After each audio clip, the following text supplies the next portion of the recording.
آج جس موضوع پر گفتگو ہے اس کا بہت عرصے سے ارادہ تھا،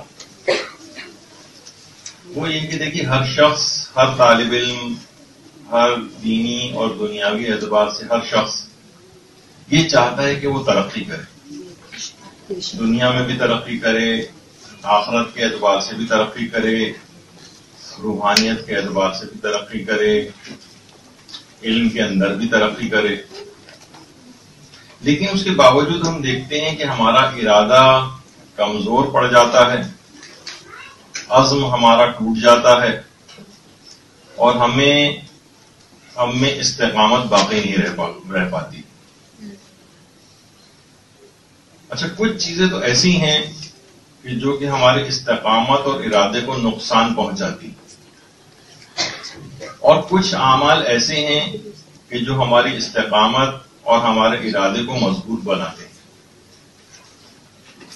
تو آج کے درس میں ہم سب سے پہلے استقامت اور ارادے کو نقصان پہنچانے والے اعمال کا تذکرہ کریں گے، کیونکہ مسئلہ یہ ہے کہ اگر آپ کو صرف اعمال بتائے گئے کہ اس سے استقامت انسان میں آتی ہے، ان طریقوں سے انسان کا ارادہ مضبوط ہوتا ہے، اور ان چیزوں سے اپنے آپ کو نہیں بچایا کہ جو کہ استقامت کو نقصان پہنچاتی ہیں، تو اس کے ایسے ہی معنی ہوں گے جیسے مثلاً آپ پانی کی ٹنکی اوپر موٹر چلا کے فل بھی کر رہی ہوں اور نیچے تمام نل کے کھلے ہوئے ہوں اور سارا پانی بہہ بہہ کے ڈرین ہو رہا ہو، اس کا کوئی فائدہ نہیں ہوگا جب تک کہ ان اعمال سے اپنے آپ کو نہ بچایا جائے کہ جو کہ اس مضبوط ارادے کو نقصان پہنچاتے ہیں یا آپ کی استقامت کو متاثر کرتے ہیں۔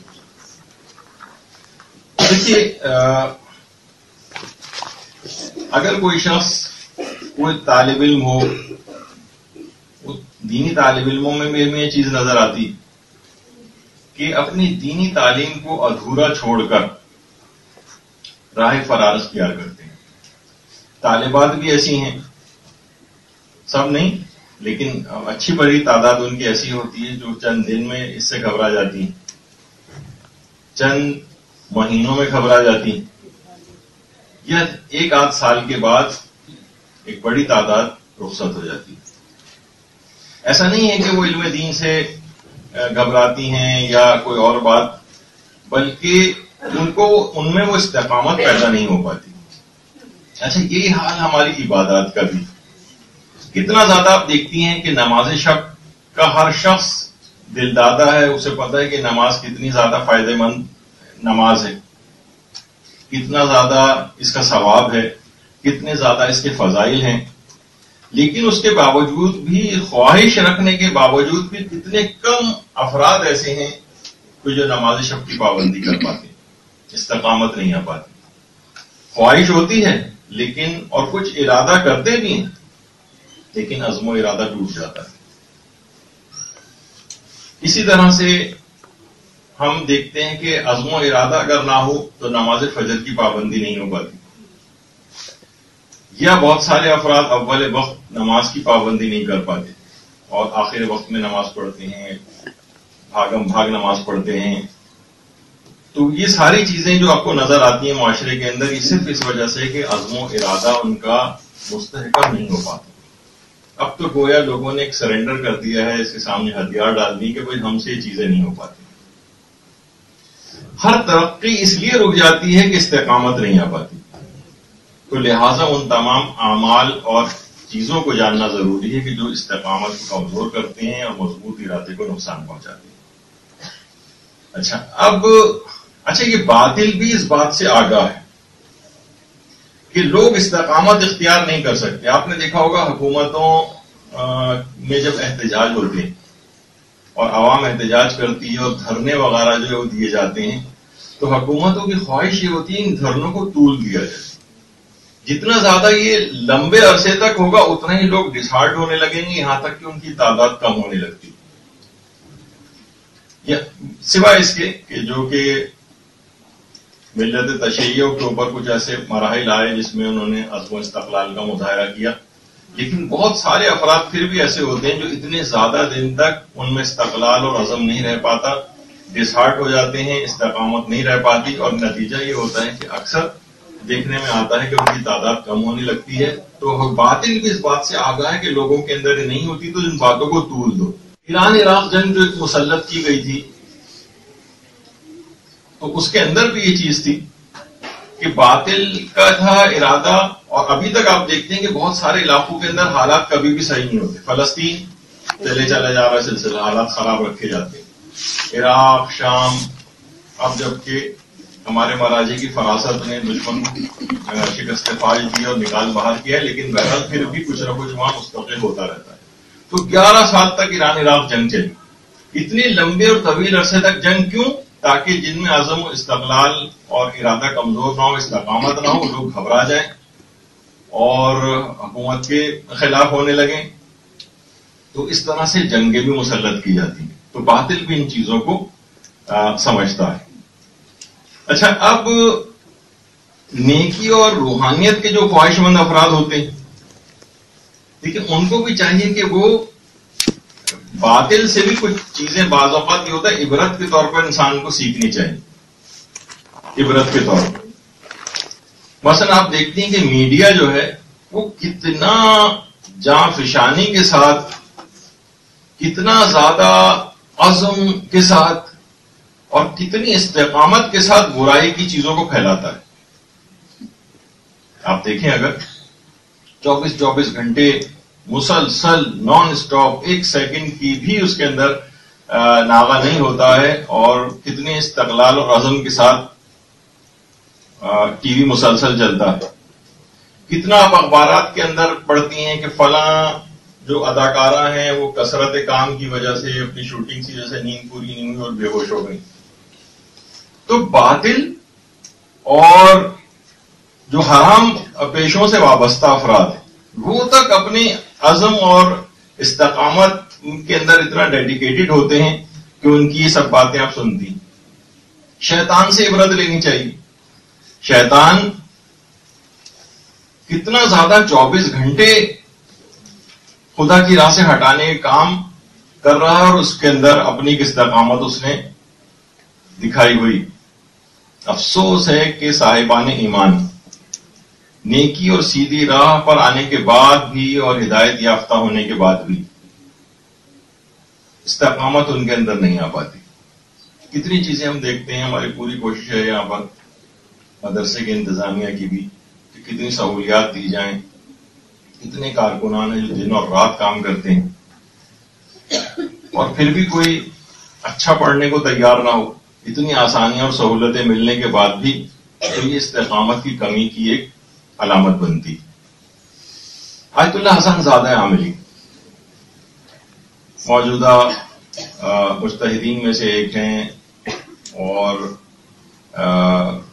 بہت سارے علوم و فنون کے ماہر ہیں۔ وہ فرماتے ہیں کہ آقا شیخ بزرگ تہرانی، جو حدیث اور رجال کے اعتبار سے بڑی شہرت رکھتے ہیں، انہوں نے کتاب طبقات اعلام شیعہ میں باقاعدہ آیت اللہ علی آقا قاضی کا ایک قول نقل کیا۔ علی آقا قاضی، آیت اللہ علی آقا قاضی کتنے ہی مجتہدین اور مراجع کے اساتذہ کے اندر سے رہے۔ وہ یہ فرماتے تھے کہ اللہ تک بلند ہونے کے لیے، سلوک الی اللہ جسے کہا جاتا، روحانیت میں قوی تر ہونے کے لیے، اللہ کا قرب حاصل کرنے کے لیے، سیر و سلوک کے منازل کو طے کرنے کے لیے کوئی بھی عمل استقامت سے بڑھ کر نہیں۔ استقامت یعنی مضبوط ارادہ۔ جب تک مضبوط انسان کا ارادہ، مضبوط ارادے کے ساتھ اگر کوئی عمل کرے گا تو آگے بڑھے گا۔ ارادہ مضبوط نہیں ہوگا، اس کا عمل ادھورا رہ جائے گا۔ کیونکہ ایمان لانے کے بعد جو اگلا درجہ ہے وہ استقامت ہی کا ہے۔ آپ قرآن آیات نہیں پڑھتی ہیں، ان الذین قالوا ربنا اللہ ثم استقاموا۔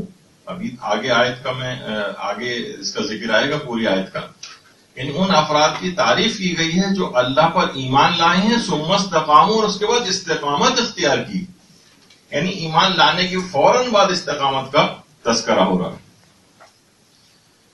تو اچھا، بہت سارے لوگ یہ سمجھتے ہیں کہ جنہوں نے استقامت اختیار کی ہے، جو بہت مضبوط ارادے کے ساتھ دین کے اوپر عامل لوگ نظر آتے ہیں، یہ وہ لوگ ہیں جنہوں نے اضافی طور پر اس کو اختیار کیا ہے، یعنی ان کے اوپر اتنا زیادہ چیز ضروری نہیں تھی، بس انہوں نے اپنا مقام کو بلند کرنے کے لیے اس کو اختیار کیا. استقامت وغیرہ کی کوئی ضرورت نہیں. تو آپ نے دیکھا ہوگا لوگ کہتے ہیں بھائی ہم کو اتنے بہت زیادہ کوئی متقی پرہیزگار آدمی نہیں ہے، میں تو ایک نارمل قسم کا ایک مومن ہوں. یہ بہت لوگوں سے سننے میں آتا ہے. یعنی جو دین پر عمل کرتا ہے وہ نارمل نہیں ہے، بلکہ دین پر جو عمل نہیں کرتا، گھنٹے دار نماز پڑھتا ہے. خود لوگوں نے، یعنی مجھ سے بھی ایک دفعہ ایک صاحب نے کہا تھا کہ میں بالکل نارمل مومن ہوں، نمازیں بھی میری قضا ہو جاتی ہیں، روزے بھی کبھی رکھ لیتا ہوں کبھی نہیں رکھتا ہوں. بالکل ہم کو اتنے متشدد پسند اور ایکسٹریمسٹ نہیں، ایک نارمل قسم کے مومن. تو بھائی یہ نارمل مومن یہ نہیں ہے، یہ ایب نارمل مومن ہے. یعنی دینی اعتبار سے جو لاپرواہ، وہ خود کو بھی برباد کر رہا ہے اور آخرت کو بھی اپنی برباد کر رہا ہے. یہ نارمل کب ہے؟ وہ سمجھ رہا ہے کہ میں ایک نارمل آدمی ہوں. اور جو افراد استقامت اختیار کرتے ہیں، متقی پرہیزگار ہیں اور آگے بڑھ رہے ہیں دین کے اندر، وہ ایسے افراد ہیں جنہوں نے اضافی طور پر اس کو حاصل کیا، ورنہ اتنا تقاضا ایک عام مومن سے نہیں. جبکہ ایسا نہیں. دین کے اندر جو استقامت رکھنے والے افراد، دین میں جو استقامت کی جو ریکوائرمنٹ ہے، ایک عام مومن کے لیے بھی، عام مومن کے لیے بھی، کہ وہ ان تمام چیزوں کو حاصل کرے. اور یہ بھی ہے اس کے اندر کہ دیکھیے استقامت اداروں کے اعتبار سے بھی ضروری ہے. کتنے ہی ہم نے مدارس ایسے دیکھے کہ جو کہ ایک دن کے اندر بند ہو گئے، ایک ہفتے کے اندر بند ہو گئے، چند مہینے میں بند ہو گئے، یا سال 2 سال میں بند ہو گئے. ان کو چلانے والوں کے اندر بھی استقامت نہیں. دیکھیے چیزوں کے اندر بہت سارے ہرڈلز آتے ہیں، انتظامی طور پر بہت ساری ایسی چیزیں آتی ہیں. بعض اوقات داخلی انتشار آتے ہیں، بعض اوقات خارجی انتشار آتے ہیں. محلے پڑوس والوں کو نمٹنا پڑتا ہے، اندرونی کارکنان کو نمٹنا پڑتا ہے. لیکن استقامت ہم نے دیکھا ہے کہ شخصیات کے اندر بھی ہونا مشکل ہوتی ہے، اور بعض اوقات اداروں کے اندر بھی مشکل ہو جاتی ہے. اسی طریقے سے اگر ہم دیکھیں تو لوگوں میں نماز کو پابندی سے ادا کرنے میں استقامت نہیں. یعنی استقامت نہ ہونے کے باعث ان کی نمازیں جو ہیں وہ قضا ہو رہی، یا کبھی کبھار نمازیں پڑھ رہے ہیں. اور نماز فجر کے اکثر قضا ہونے کی تقریباً 90-95% ریٹ ہوگا اگر شرح اس کی نکالی جائے. عام افراد کے اندر بھی، حتیٰ کہ دیندار افراد کے اندر بھی اکثر مختلف بہانوں سے یہ بات کہہ دیتے ہیں کہ فلاں چیز ہو گئی تھی اس وجہ سے نماز قضا ہو گئی، فلاں ہو گئی تھی تو یہ ہو گیا. یعنی استقامت نماز جیسی بنیادی چیز کے اندر بھی نہیں. روزے کے اندر اگر دیکھیں، ماہ رمضان کے روزے پورا ایک ماحول بنا ہوا ہوتا ہے، اور کتنا اس کے اندر آسان بھی ہوتا ہے روزے رکھنا، لیکن لوگ اس میں بھی قضا کرتے ہیں. پھر یہ حکم ہے کہ اگر مثلا عورت اپنے ماہانہ عادت کی وجہ سے اس کے روزے قضا ہو جائے تو اگلے رمضان سے پہلے ان کو ادا کر دے. بہت سی ایسی ہوتی ہیں کہ جو کہ مثلا آمدن بھی چھوڑتی ہیں، یا مرد حضرات بھی نزلہ کھانسی ہو گیا، زیادہ فیلڈ ورک اگر ہے اور دھوپ میں کہیں باہر نکلنا ہے تو اس دن روزہ چھوڑ دیا. اب معمولی سی طبیعت خراب ہو گئی، بخار ہو گیا تو روزہ چھوڑ دیا. اور حاملہ عورتیں ہیں وہ ابتدا میں جبکہ ایسے مسائل زیادہ ان کو ہوتے بھی نہیں، اس میں روزہ چھوڑ دیا. بچوں کو دودھ پلانے والی مائیں، جبکہ ان کا ایک شرعی فقہی حل بھی ہے کہ الگ سے بھی ان کو بچے کو اگر اوپر کا دودھ دینا پڑ جائے ڈبے وغیرہ کا تو ضروری ہو جاتا ہے اکثر مراجع کے نزدیک کہ اس سے استفادہ کیا جائے اور روزہ نہ چھوڑا جائے. تو کتنی ایسی چیزیں ہیں کہ استقامت نہ ہونے کی وجہ سے کیا ہوتا ہے کہ پھر یہ سب چیزوں کے اگلے سال سے پہلے قضا کرنی ہوتی. قضا بھی اکثر خواتین نہیں کر پاتی ہیں، مکمل نہیں کر پاتی ہیں اس کو، تب ان کو ایک کفارہ تاخیر بھی دینا پڑتا ہے. اور جو آمدن اگر چھوڑتی ہیں روزے، تو ہر روزے کے بدلے 60 روزے یا 60 مسکینوں کو کھانا. اب اگر آپ دیکھیں ایک روزہ بھی اگر ہے اور 60 مسکینوں کو کھانا کھلانا ہے تو تقریباً اگر صرف آٹے کا بھی حساب لگائیں اگر، تو اس کے اندر بھی اس قسم کے مسئلے بعض اوقات آ جاتے ہیں کہ تقریباً 3000 روپے صرف ایک دن کے روزے کا کفارہ بنتا ہے. اور ایک مہینے کا اگر ہے تو یہ 90,000 روپے بن جاتا ہے. اور 9-10 سال کے اگر روزے ہیں تو 9-10 لاکھ روپے بن جاتا ہے. تو آپ نے دیکھا کہ کتنی چیزیں صرف اس وجہ سے کہ استقامت نہیں تھی، ارادہ مضبوط نہیں تھا، معلومات بھی نہیں تھی، تو کیا ہوا کہ وہ قضا واجبات بھی سر پہ آتے گئے ان کے، اور اس کے علاوہ یہ کہ کفارے بھی ان کے سر کے اوپر آتے گئے. تو یہ سب کیا ہوا کہ یہ ایک عزم اور ارادہ کمزور ہونے کی وجہ سے مالی نقصان بھی ایک لحاظ سے دیکھا جائے کتنا ہو رہا ہے، اور ایک ہے کہ روحانیت میں کتنی کمی ہو رہی ہے، اور بہت سے لوگ دنیا سے ایسے ہی چلے جاتے ہیں جبکہ اتنی ان کے اوپر واجبات سر پر موجود رہتے ہیں۔ اسی طریقے سے ہم دیکھتے ہیں کہ استقامت اگر نہ ہو تو انسان حج کو بھی اکثر ٹالتے ہوئے دیکھا ہے۔ ابھی یہ ہو جائے، ابھی بیٹیوں کی شادی ہو جائے، ابھی میری جاب سیٹ ہو جائے، ابھی فلاں چیز ہو جائے، اس میں یعنی شرعی احکامات کا خیال رکھنا ہے کہ کب واجب ہوتا ہے حج، کب واجب نہیں ہوتا، لیکن اکثر واجب ہونے کے بعد بھی لوگ مختلف بہانوں سے حج کو ٹالتے اور ترک کرتے۔ یہ بھی استقامت نہ ہونے کے باعث ہے، یہ بھی ارادہ کمزور ہونے کے باعث ہے۔ اسی طرح سے خمس، اکثریت خمس نہیں نکالتی، یہ نکالتی ہے تو وہ سوچتے ہیں کہ صرف شاید بینک میں جو پیسے ویسے رکھے ہوتے ہیں، جو پیسوں کی بچت ہے، ان کی اور طرف چیزوں کی طرف بھی نگاہ نہیں ہوتی۔ تو یہاں پر بھی ان کا کتنے زیادہ پیسے نکل جائیں گے، پچھلی زندگی کا بھی حساب کرنا ہے، عزم و ارادہ ان کا ٹوٹ جاتا ہے، اور خمس دیے بغیر ہی زندگی ایسی گزرتی رہتی۔ تو یہاں تک کہ کیا ہوتا ہے کہ بہت بڑا ایک بوجھ واجبات کا، کفاروں کا، رد مظالم کا، اور جو قضا اس کی چیزیں ہو گئی ہیں، بہت بڑا بوجھ اپنے سر کے اوپر اسے لادا ہوا ہوتا ہے، اور کیونکہ بوجھ کی کثرت ہوتی ہے تو اس کے دل و دماغ کے اندر یہ ایک مایوسی سی بھی آ جاتی ہے، یہ میں کیسے اتاروں گا، کیسے اتاروں گی۔ نتیجہ یہ کہ اس مایوسی میں اس کا عزم اور ارادہ مزید کمزور پڑ جاتا ہے، اس کی بھی آگے تفصیل آئے گی۔ تو یہ جو بیک لاگ بڑھتا چلا جاتا ہے اس کے اوپر، یہ خود اس کے لیے ایک پریشان کن بات ہے۔ اچھا، استقامت نہ رکھنے والے افراد کے ساتھ کچھ چیزیں اور بھی ہوتی ہیں۔ ہم دیکھتے ہیں کہ والدین، اولاد شادی کی عمروں کو پہنچ گئی ہیں، پھر بھی بہت ہی فضول قسم کے بہانوں سے ان کی شادیوں کو لیٹ کرتے ہیں۔ لڑکی ہے ابھی پڑھ رہی ہے، لڑکا ہے ابھی فلاں ہو جائے، ابھی اس کی جاب ہو جائے، جبکہ وہ اس کو کچھ سہولیات دے کر چند سال اس کا بوجھ ابھی بھی اٹھا رہے ہیں، بعد میں بھی اٹھا سکتے ہیں، ایک فرد کا اور اضافہ ہو جائے گا تو بھی اٹھایا جا سکتا ہے، لیکن نہیں، تاخیر کرتے ہیں۔ تو یہ عزم اور ارادہ ان کا، اور مستقبل کے کچھ ایسے اندیشے ان کو ہوتے ہیں، میں آگے چل کے اس پہ بھی بات کروں گا، یہ بھی ارادے کو کمزور بناتے ہیں کہ کیسے ہوگا، کیسے گزارا کرے گا، اسے خود سے سب بوجھ اٹھانا چاہیے۔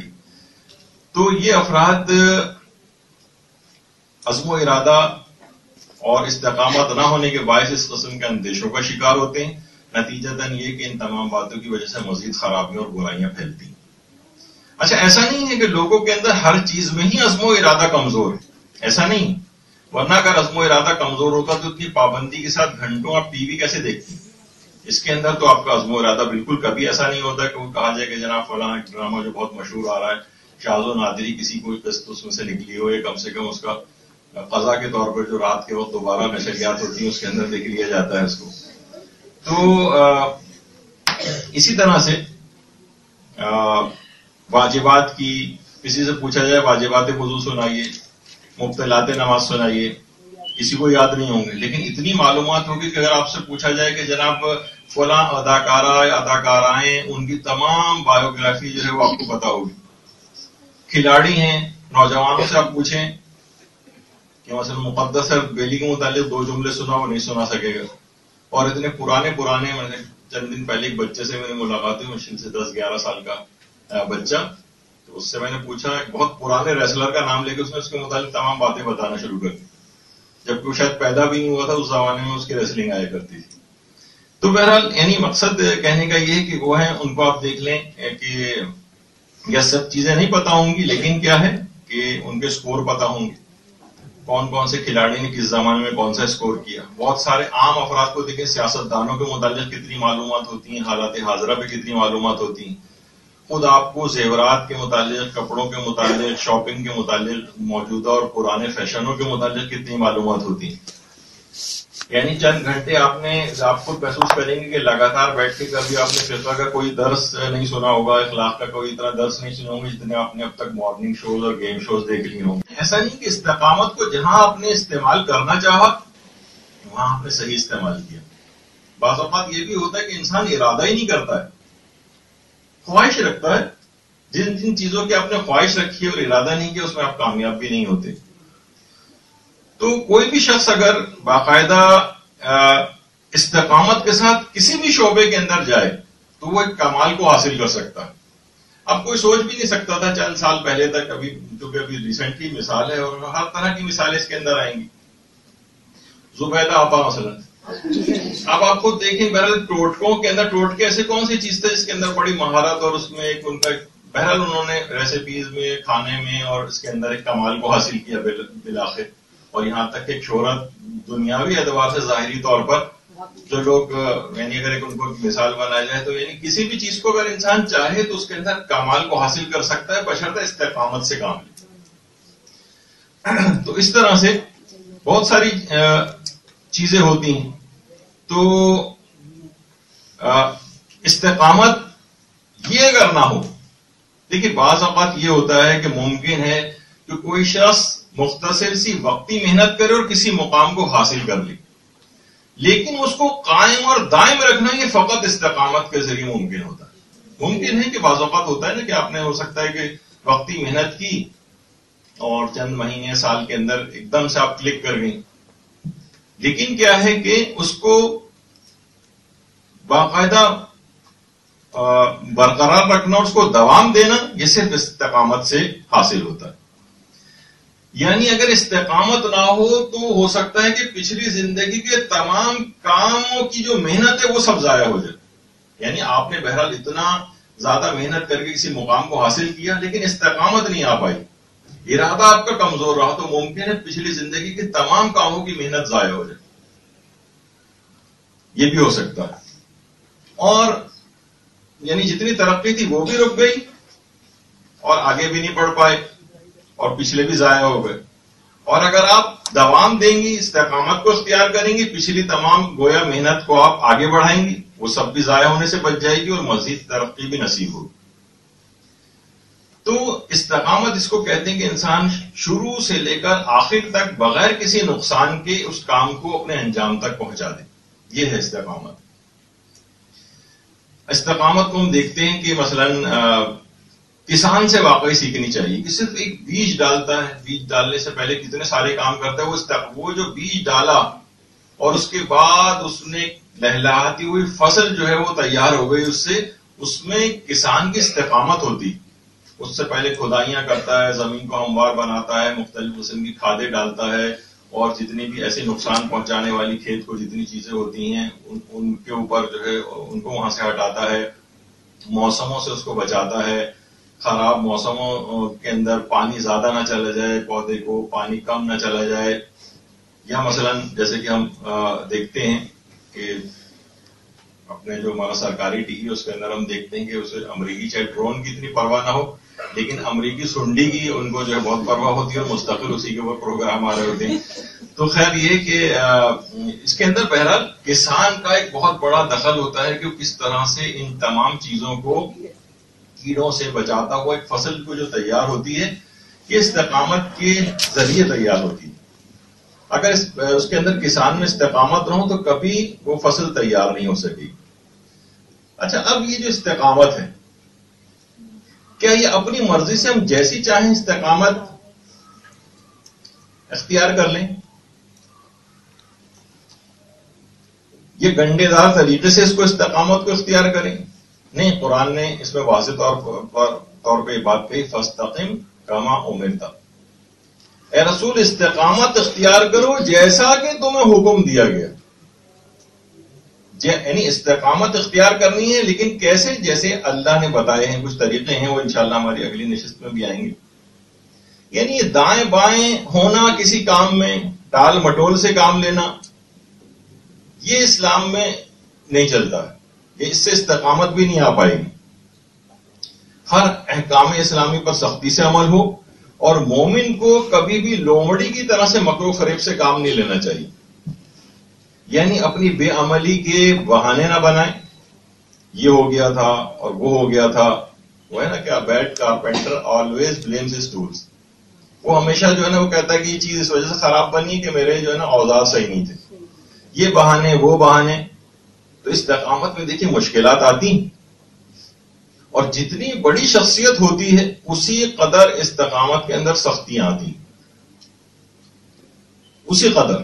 میں اگلی جو ہماری کلاس ہوگی اس کے اندر میں کچھ ایسی شخصیات کی آپ کو مثالیں دوں گا کہ ان کی استقامت ان سخت ترین حالات کے اندر آپ حیران ہوں گے کہ اس کے اندر بڑے بڑے افراد جو ہیں آپ کو لگے گا کہ وہ بھی اس کے اندر ان کو شکست تسلیم کر لینی چاہیے تھی لیکن نہیں کی. کتنا روایات کے اندر آپ سنتی ہیں کہ پیغمبر اسلام ختم مرتبہ صلی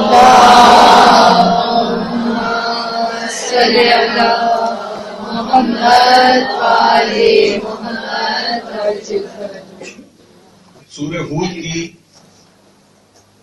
جو تفصیل آتی ہے اس کے اندر بھی یہ بات آتی ہے کہ پیغمبر فرماتے تھے کہ سورہ ہود اور اس کی بہنوں نے، اچھا بہنوں سے مراد ہے کہ اس جیسے دیگر جو سورہ ہیں، سورہ ہود اور اس کی بہنوں نے مجھے بوڑھا کر دیا.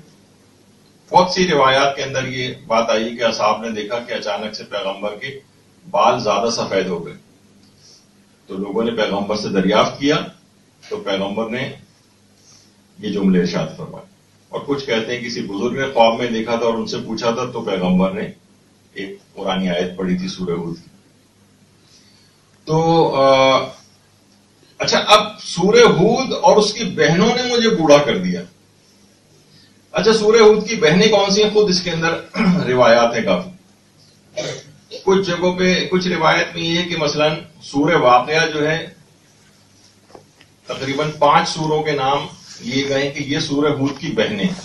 ان میں ایک سورہ واقعہ ہے، ایک سورہ قاریہ ہے، اسی طرح سے ایک سورہ حاقہ ہے اور سورہ تکویر ہے، اذا الشمس کورت،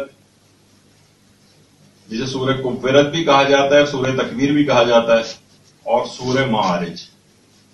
سورہ معارج یہ 5 سوروں کو کہا جاتا ہے یہ سورہ ہود کی بہنیں.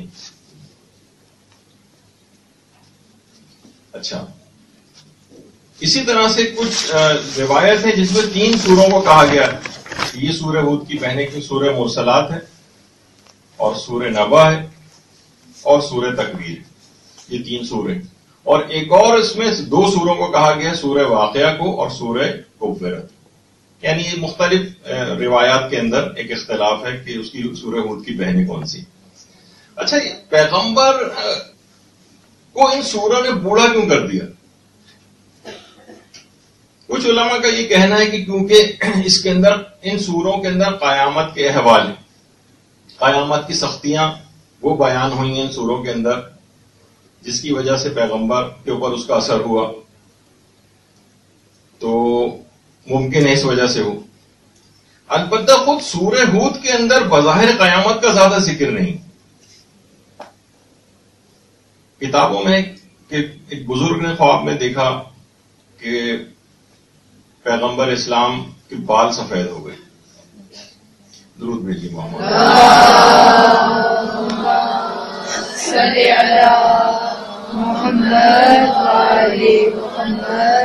انہوں نے خواب میں پوچھا کہ یا رسول اللہ کس چیز نے آپ کو وقت سے پہلے بوڑھا کر دیا؟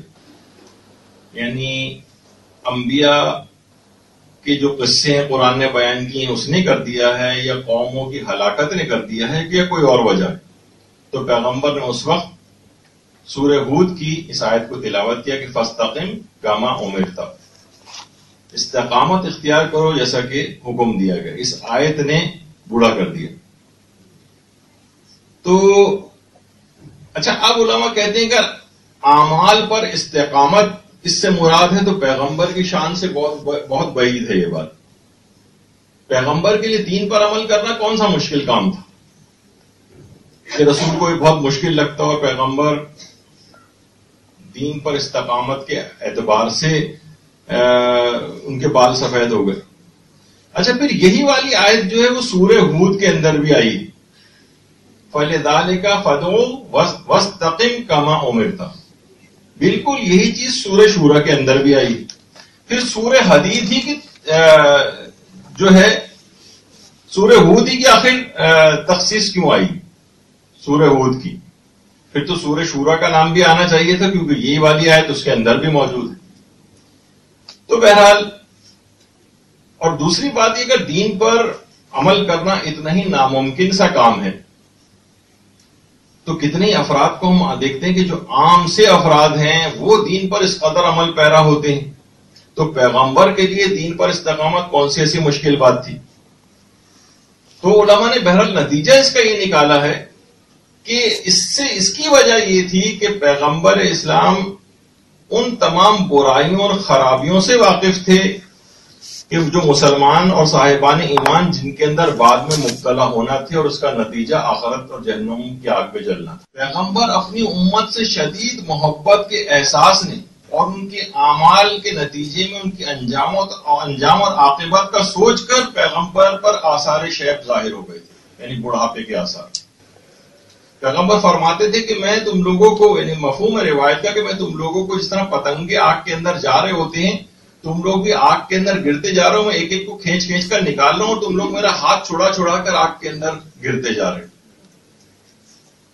تو اگر کوئی شخص بھی اپنے دین اور دنیا کی کوئی کامیابی چاہتا ہے تو یہ سب کی سب استقامت کے اندر پوشیدہ ہے، اسی کی مرہون منت ہے۔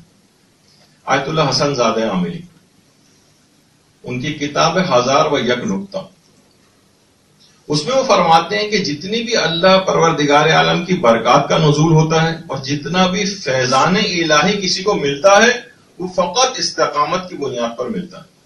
جتنی برکتیں یہ حاصل کرے گا، جتنا فیضان الہی کو جذب کرے گا، یہ اتنی ہی مقدار کے اندر یہ چیزیں اس کو ملیں گی جس قدر یہ استقامت اختیار کرے گا۔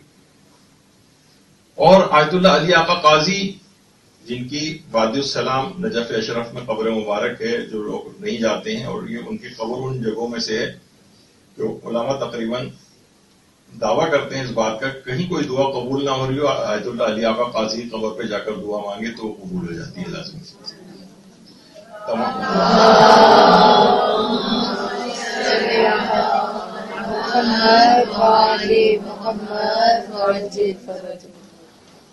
وہ یہ فرماتے تھے کہ اگر کوئی شخص استقامت پیدا کر لے تو اس میں اعظم اس کی روح کے اندر قرار پا جاتا ہے اور وہ شخص اسرار الہی کا حامل بن جاتا ہے۔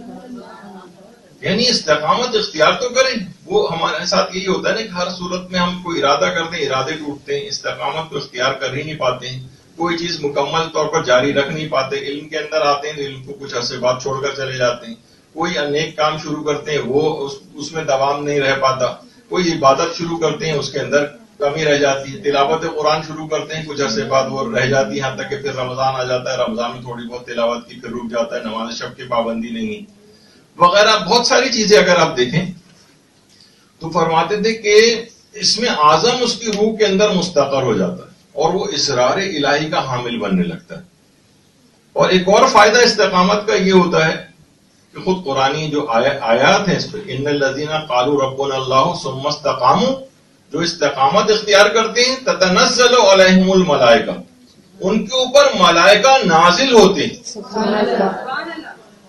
اس سے آپ اندازہ لگائیں کہ ملائکہ اس کے اوپر نازل ہوں گے، یعنی جس قدر استقامت، علماء فرماتے ہیں جس قدر استقامت ہوگی جنت میں داخلہ اسی قدر آسان ہوگا۔ ہم تو صرف ایک تصوراتی ایک دنیا، کوئی بھی چیز کتنی ہی ہم بہتر تصور کر لیں، کبھی اس طرح کے تو مناظر عام دنیا میں ہمیں نظر آ جاتے ہیں، چیز جائے گا جنت کتنی عالیشان پروردگار نے قرار دی، یعنی جس قدر استقامت ہوگی اسی قدر جنت کا حصول آسان ہوگا۔ جس طرح آپ دیکھتی ہیں نا کہ مثلا کوئی شخص انٹر کا امتحان دے رہا ہوتا ہے، او اے لیولز کے امتحان دے رہا ہوتا ہے، تو اس کو لوگ یہی سمجھاتے ہیں، سینئر افراد یہ سمجھاتے ہیں، گھر کے بزرگ سمجھاتے ہیں کہ بیٹا دیکھو یہی محنت کرنے کے دن ہے، اس میں تم اچھی پرسنٹیج لاؤ گے، اس میں اچھے گریڈز لے لو گے، ابھی محنت کر لو گے تو باقی زندگی سہولت اور آسانی کے ساتھ گزرے گی۔ جوانی کے دن ہے، اسی کے اندر محنت ابھی کر لو گے تو تمہارا ادھیڑ عمری اچھی گزرے گی، بڑھاپا تمہارا آسانی کے ساتھ گزرے گا۔ ورنہ ہم دیکھتے ہیں کہ جو جوانی کے اس دور کو ضائع کر دیتے ہیں وہ بوڑھے ہونے تک انہیں شدید محنت کرنا پڑتی ہے اور پھر بھی ہینڈ ٹو ماؤتھ ہی معاملہ ان کا رہتا ہے، یعنی وہ دنیاوی اعتبار سے ترقی نہیں کر پاتے۔ تو کیا ہے کہ تتنزل علیہم الملائکۃ، ان کے اوپر فرشتے یہ کہتے ہوئے نازل ہوتے ہیں، اللہ تخافوا، بالکل خوف نہ کھانا، ولا تحزنوا، کبھی غمگین نہ ہونا، وابشروا بالجنۃ التی کنتم توعدون، اور اب تمہیں جنت کی بشارت ہو جس کا تم کو وعدہ کیا گیا۔ تو یہ سب کیا ہے؟ جنت کی بشارت، یعنی فرشتے اور علماء بیان کرتے ہیں کہ وہ کہتے ہیں کہ تمہاری دنیاوی زندگی میں بھی ہم تمہارے رفیق تھے اور آخرت میں بھی اب ہم تمہارے رفیق رہیں. جس کا دل تمہیں چاہے جو بھی تم مانگو وہ سب کچھ جنت کے اندر موجود ہے. یہاں بھی فرشتوں کی حفاظت ہوگی, دنیا کے اندر بھی ملائکہ نازل ہوں گے, حفاظت کریں گے, اور آخرت میں بھی حفاظت ہوگی. بلکہ موت, قبر, برزخ, فرشتوں کی ہر جگہ فرشتے اس کی حفاظت کی ذمہ داری پوری کریں گے. جس طریقے سے سیکورٹی گارڈ ہوتا نہیں, فرشتے دنیا میں بھی اس کے سیکورٹی گارڈ بن جائیں گے اور آخرت میں بھی. اور اسی طرح سے قبر میں بھی, یعنی بہت اطمینان کے ساتھ اور جگہوں کے اوپر بھی یہ والی آیت آئی کہ اس میں بھی یہ کہ فلا خوف علیہم ولا هم یحزنون, یعنی نہ ان کو کوئی خوف ہوگا ان افراد کو, نہ ہی کوئی غم ہوگا, بلکہ یہ اب جنت کے اصحاب قرار پا جائیں گے. تو یہ سب کیا ہوگا, کس وجہ سے ہوگا؟ ثم استقاموا, اور پھر اس کے بعد تتنزل علیہم الملائکہ, یعنی استقامت کو اختیار کریں گے تب ملائکہ نازل ہوں گے, تب یہ تمام چیزیں ملیں گی. یعنی اگر استقامت کو نکال دیے جائیں تو پھر یہ سب فوائد اور انجام یہ والا حاصل نہیں ہو سکے.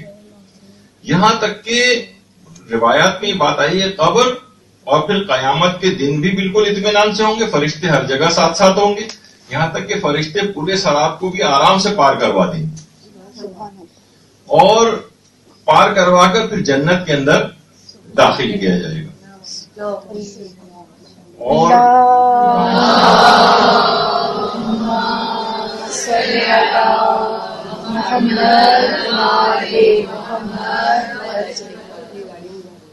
اور سورہ ابراہیم کی جو باقاعدہ ایک آیت بھی ہے کہ جس وقت قبر میں, مستحبات میں سے بھی ہے کہ جس وقت قبر میں انسان کو دفن کر دیا جاتا ہے اور وہ لیٹا ہوا ہوتا ہے, تو اس وقت سورہ ابراہیم کی ایک آیت جو ہے وہ پڑھی جاتی ہے, یثبت اللہ الذین آمنوا بالقول الثابت فی الحیات الدنیا وفی الآخرہ. یعنی اے ایمان والو, بلکہ یہ کہ اللہ ایمان والوں کو اس دنیا اور آخرت میں ثابت قدم رکھتا ہے, اس دنیا میں بھی ثابت قدم اور آخرت میں بھی ثابت قدم. یعنی جو اس استقامت کو ایک مرتبہ اختیار کر لیتے ہیں دنیا اور آخرت میں ثابت قدم, یعنی جس وقت فرشتے آ کر ان سے پوچھیں گے یہ تمام چیزوں کے صحیح جواب دیں گے, یعنی قول ثابت, یعنی اس وقت بھی اپنے اور اس چیزوں کو بھول نہیں جائیں گے, بلکہ وہ اپنی استقامت کی بنیاد پر تمام سوالوں کے بھی صحیح جواب دیں گے, حتیٰ کہ تمام انجام ٹھیک ہوتا چلا جائے گا. تو یہ تمام چیزیں اس طرح سے ہیں کہ روایات میں بھی یہ بات آئی ہے کہ اللہ اس کے پاس جب بھی کوئی شخص استقامت کو اختیار کرتا ہے تو اللہ اس کے پاس فرشتوں کو بھیجتا ہے. اچھا, وہ فرشتے اس کو عبادت کے لیے بھی تیار رکھتے ہیں, اسے ترغیب دیتے رہتے ہیں. مثلا اگر یہ سو جائے تو فرشتے اس کو اٹھاتے ہیں, اگر یہ کسی بیکار مصروفیت کے اندر لوگوں کے ساتھ بیٹھ کے باتیں کر رہا ہوتا ہے تو فرشتے اس کو ابھارتے ہیں کہ یہاں سے اٹھو اور عبادت کی طرف آؤ. اب یہ فضول قسم کی اپنی جو مصروفیات ہیں اس کو چھوڑتا ہے, اس وقت فرشتے اس کو مجبور کر رہے ہوتے ہیں. اچھا, یہ تو ہیں جو دین کے اوپر استقامت اختیار کر رہے ہوتے ہیں, ان کا یہ مسئلہ ہو رہا ہوتا ہے. کچھ ایسے ہیں جو گناہوں پر استقامت اختیار کرتے ہیں, تو جس طرح دین پر استقامت کرنے والوں کے لیے ملائکہ کا نزول ہوتا ہے, اسی طرح برائی پر استقامت رکھنے والوں پر مستقل طور پر شیاطین کا نزول ہوتا ہے. یہ کیا کرتے ہیں شیاطین؟ یہ نیکیوں سے اسے مزید بے رغبت کرتے ہیں. اب اسے کیا ہوگا, اسے درس علمی میں بیٹھنے سے اس کو وحشت اور گھبراہٹ ہوگی. اب اسے فقہ, عقائد, اخلاق یہ فضول لگنے لگیں گے. یہ آدھا گھنٹہ بیٹھ کے یہ چیز نہیں سنے گا, لیکن 3 گھنٹے کی حرام فلمیں مثلا بیٹھ کر دیکھ لے. اب جو ہے چند منٹ کی نماز پڑھنا اس کے لیے بہت مشکل ہوگی, اور دوسری طرف یہ 5 روز کے کرکٹ میچ پورے بڑے آرام کے ساتھ جو ہے وہ دیکھے گا. تو یہ ایک بہت بڑا نقصان ہوتا ہے کہ اس کے اوپر پھر شیاطین کا نزول ہونے لگتا ہے جو اسے عبادات سے مزید بے رغبت کرتے ہیں. یعنی استقامت کو اگر انسان اختیار نہ کرے تو آپ دیکھتے ہیں کہ پھر وہ مزید نیچے کی طرف گرتا چلا جاتا ہے روحانی اعتبار سے بھی. تو یہ ایک بہت بڑا مسئلہ ہوتا ہے. اچھا, استقامت کو اگر کوئی اختیار کرتا ہے تو ایک فائدہ یہ ہوتا ہے کہ صاحب استقامت جو ہے اس کا ایک روب لوگوں کے دلوں کے اوپر آ جاتا ہے. معصومین کی ظاہر اتباع کرتا ہے, اس کی ایک ہیبت اور روب لوگوں کے دلوں کے اوپر آنے لگتا ہے. خواہ وہ بظاہر صاحب اخلاق ہو, خواہ وہ بظاہر مسکرا کر ملنے والا ہو, خواہ و بظاہر بہت نرم خو اور نرم مزاج، لیکن ایک مشاہداتی حقیقت ہے کہ ان افراد کا ایک روب آ جاتا ہے لوگوں کے دل پہ آ جاتا ہے. اور اگر کوئی شخص مسلسل استقامت اختیار کرتا ہے نیکی پر، تو اسی نیکی کے اوپر استقامت کرتے ہوئے، نیکی کے کام کرتے ہوئے جو اس کو موت آتی، تو روایت میں ہے کہ جو شخص بھی جو عمل کرتا ہوا مرے گا اسی حالت میں اس کو اٹھایا بھی جائے گا. مثلا بہت سی روایتوں کے اندر ہے کہ جو کچھ افراد ایسے ہیں جو اپنی قبروں سے جب باہر نکلیں گے تو اللہ اکبر کی صدائیں بلند کرتے ہوئے باہر نکلیں گے.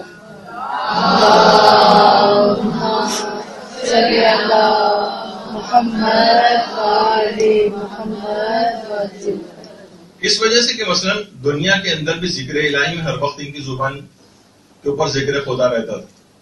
یہ اکثر و بیشتر تسبیحات کے اندر مشغول ہوتے تھے، زبان کو اذکار الہی کے اندر آمادہ رکھتے تھے. ابھی جب قبر سے اٹھیں گے تو وہاں پر بھی یہی اذکار اور ذکر پڑھتے ہوئے قبروں سے باہر نکلیں گے. کتنا روایات میں ملتا ہے. اگر اس کی اور مثالیں نکالیں کہ مثلا جو شخص بھی حج کرتے ہوئے اس کو موت آ جائے، ایک تو مثلا یہ ہوتی ہے کہ چاہے وہ وہاں کی نااہلی کی وجہ سے جو وہاں کے حکمران ہیں، بعض اوقات یہ بھی وجوہات ہوتی ہیں، لیکن کسی بھی وجہ سے، بعض اوقات بیماری کی وجہ سے بھی لوگ مرتے ہیں، کسی اور وجوہات سے، یعنی حج کرنے کے دوران اگر کوئی شخص انتقال کر جائے تو روایات میں یہ ہے کہ قیامت تک ہر سال ہونے والے حج کا ثواب اس کے نام اعمال میں لکھا جائے.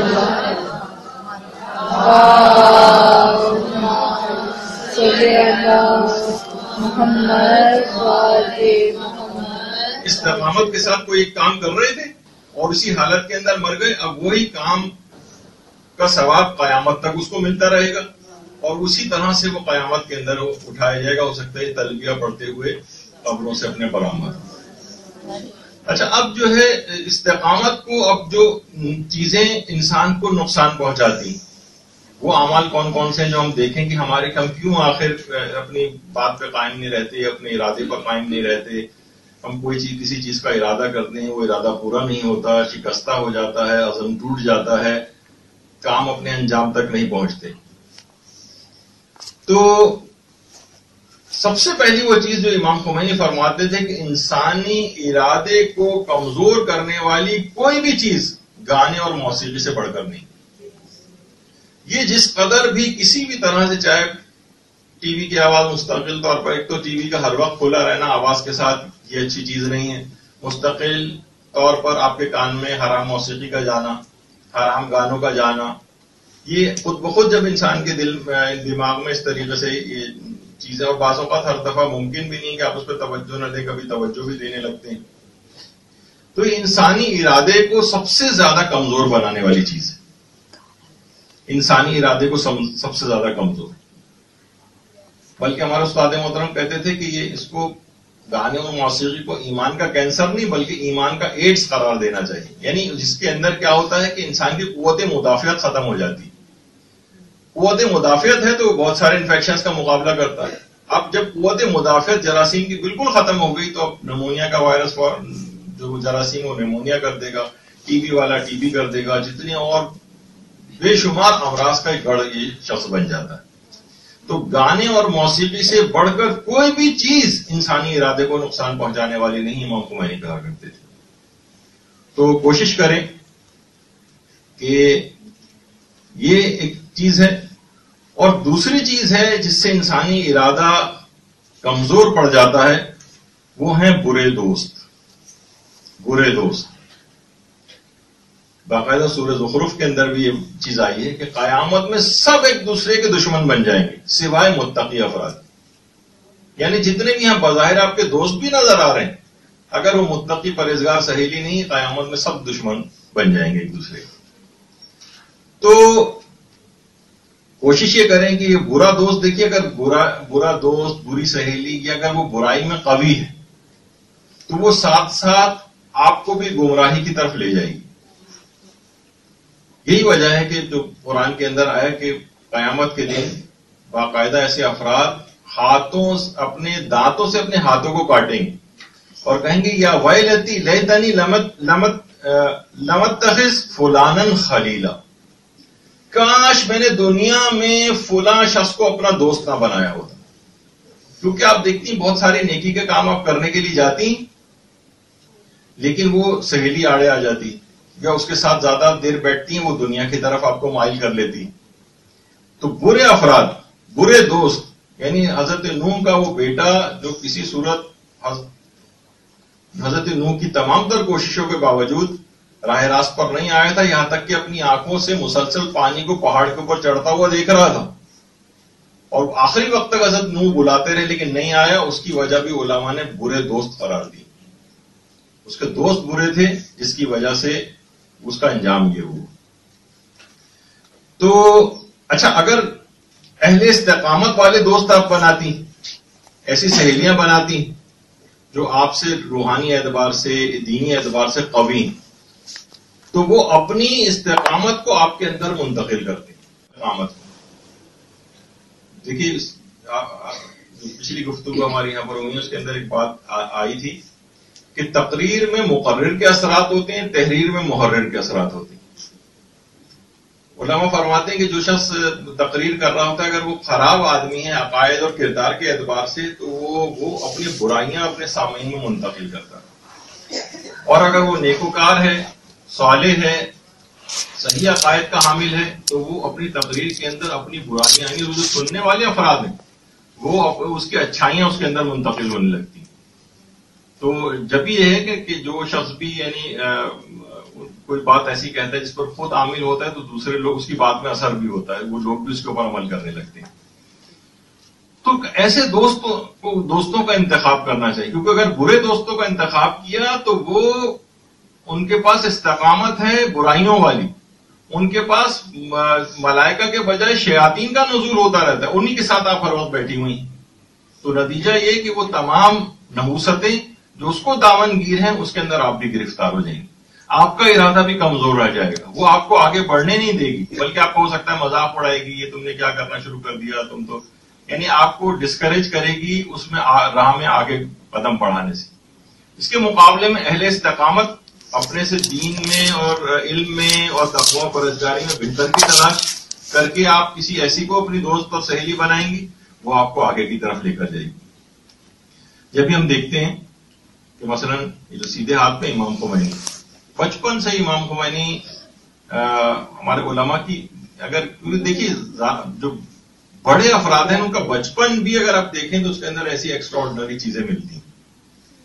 یہ ایسا نہیں ہے کہ کوئی اچانک سے کوئی چینج آ گئی، بہت شاذ و نادر ہی ایسے واقعات ہیں. ورنہ اصلاً یہ ہوتا ہے کہ شروع سے انسان اپنے آپ کو نیک بناتا ہوا چلے تو اس بعد میں بڑے مقام تک رسائی حاصل کرتا ہے. امام خمینی اتنی چھوٹی عمر سے ہی صالح افراد کے ساتھ دوستی.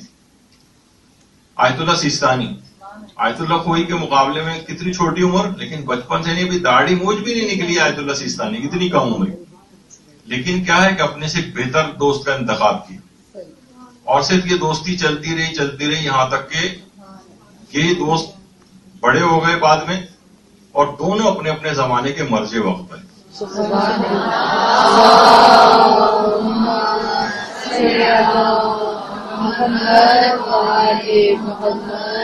یعنی ایک نے اپنی استقامت دوسرے کے اندر منتقل. اسی طرح سے رہبر معظم سیدھے ہاتھ پر جو ہے، تو جی ہاں سیدھے ہاتھ پر، تو اس میں اگر آپ دیکھیں یہ دیکھا جائے تو بظاہر داڑھی بھی نہیں، ابھی کتنی کم عمری کا ایک دور ہے، لیکن کیا ہے کہ اس وقت سے ہی نیک اور صالح افراد کے ساتھ دوستی. تو ہم دیکھتے ہیں کہ انسان ان سے بہت کچھ سیکھتا ہے اور بروں سے بری چیز سیکھتا ہے. مثلا صرف دیکھ کے بھی سیکھتا ہے. مثلا اگر آپ نہیں بھی چاہیں گے تو کسی بھی جمائی لیتے ہوئے شخص کو اگر آپ دیکھیں تو آپ کو بھی جمائی آنے لگتی ہے. تو اسی طریقے سے نیکیوں کی بھی بات ہوتی ہے، اس کو نیکیاں کرتے دیکھ کر آپ کا بھی دل چاہنے لگتا ہے. اچھا یہ دو چیزیں ہوئیں، موسیقی یہ آپ کے ارادے اور اس کو کمزور بناتی، گانے اور موسیقی، اور برے دوست یہ آپ کے ارادے کو کمزور بنانے والی. تیسری چیز یہ ہے کہ اگر گھر کے افراد غیر صالح ہو سکتا ہے کہ کسی کے بہن بھائی غیر صالح ہوں ہو سکتا ہے کسی عورت کا شوہر غیر صالح ہو سکتا ہے کسی مرد کی بیوی صحیح نہ ہو، بہن بھائی، اکثر والدین. اب ظاہر ہے کہ ماضی میں جا کر اپنے والدین کو تو تبدیل نہیں کیا جا سکتا، اپنے بہن بھائیوں کو تبدیل نہیں کیا جا سکتا، تو کم سے کم ان کی تربیت پھر ایسی کرنے کی ذمہ داری ہو جاتی ہے کہ رہنا آپ کو بالآخر انہی کے ساتھ ہے، آپ ان کو چھوڑ کر کہیں جا نہیں سکتے. تو پھر آپ کو یہ کوشش کرنی پڑے گی کہ ان میں اگر کوئی غیر صالح ہو تاکہ وہ اپنی برائی کا اثر آپ پہ نہ کر سکے. مثلا گھر میں کوئی انفیکشس ڈیزیز کے اندر مبتلا ہے اور جراثیم پھیلا رہا ہے، ٹی بی کا کوئی مریض ہے، آپ سب کو بھی لگ سکتی ہے، تو آپ اس شخص کا علاج کروا دیں گے، بھئی ہمیں نہ لگ جائے کہیں. تو ایسے افراد کا بھی آپ کو علاج کرنا پڑے گا، روحانی طور پر کوششیں کرنی پڑیں گی، امر بالمعروف اور نہی عن المنکر کرنا پڑے گا کہ اپنے اثرات بد مجھ تک اور میں نہ پہنچا دیں. صالح افراد، مسلسل کوشش سے ان افراد کو بھی صالح بنانے کا کام کرنا پڑے گا. لیکن اصلاً یہ ہے کہ اگر گھر میں کچھ ایسے افراد موجود ہوں تو یہ بھی اثر پذیری دکھاتے ہیں اور یہ استقامت کو نہیں آنے دیتے. آیت اللہ سیستانی کے دادا سید علی سیستانی، جن کے نام پر آغا سیستانی کا نام علی رکھا گیا ہے، یہ دادا ہیں. اچھا، والد باقر سیستانی، جن کا امام زمانہ سے ملاقات کا ایک واقعہ بہت مشہور ہے.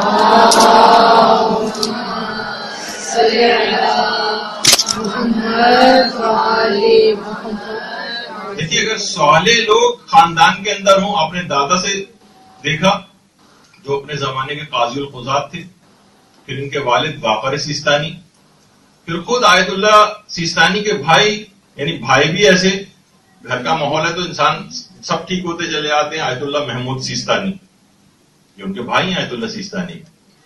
اور آیت اللہ سیستانی کے دو بیٹے، وہ جو اولاد الامام السیستانی جہاں لکھا ہوا ہے، دونوں بیٹے ہیں باقر اور رضا، اور ان کے ساتھ ہی آیت اللہ سیستانی کے یہ پوتے ہیں احفاد الامام السیستانی، جن کے نیچے اوپر لکھا ہوا ہے، یہ پوتے ہیں. یعنی آپ نے دیکھا دادا سے لے کر دادا، والد، آیت اللہ سیستانی، اولادیں، اولاد کی اولادیں، 5 نسلیں تو میں نے آپ کو یہیں دکھا دی صالح افراد.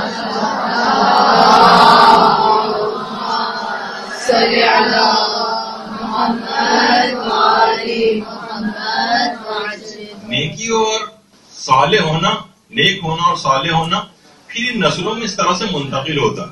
یعنی اگر افراد کی، ایسے افراد کی کثرت نہ ہو نیک اور صالح کی، تو کیا ہوتا ہے کہ پھر برائی رکھنے والے افراد وہ طاقتور ہونے لگتے ہیں، خاندانوں میں بھی وہ طاقتور ہو جاتے ہیں. تو ایسے افراد کو طاقتور ہونا چاہیے دینی اعتبار سے، وہ اپنا انفلوئنس رکھ سکیں، دوسرے لوگوں کو بھی نیک بنا سکیں. تو آپ نے دیکھا کہ پھر یہ نسلوں کے اندر یہ سلسلہ کیسا چلتا ہے. اسی طرح سے مثلا رہبر معظم آیت اللہ خامنئی کے والد ہیں برابر میں سید جواد خامنئی، یہ والد انتقال ہو چکا اب تو، لیکن کیا ہے کہ رہبر معظم، اور رہبر معظم کے جو چار بیٹے، ایک اور جو بڑے شخصیت کھڑی ہوئی وہ کوئی اور رشتہ دار ہیں، لیکن 4 بیٹے. اور یہی 4 بیٹے کیونکہ دیکھیے صالح افراد ان کے والد سے اور اس سے پہلے کے بھی، یعنی رہبر معظم نے اپنی ابتدائی جو دینی تعلیم ہے اپنی والدہ سے حاصل کی تھی. شرح امثلہ وغیرہ تو انہوں نے جو ہے جو دینی کتابیں ہیں یہ اپنی والدہ سے پڑھی، یعنی والدہ بھی نیکی اور علم کے میدان کے اندر وہ آگے. اور پھر یہی 4 بیٹے بعد میں چل کر یہ سب بھی عالم دین کے اندر. تو آپ نے دیکھا کہ بہرحال نیکی،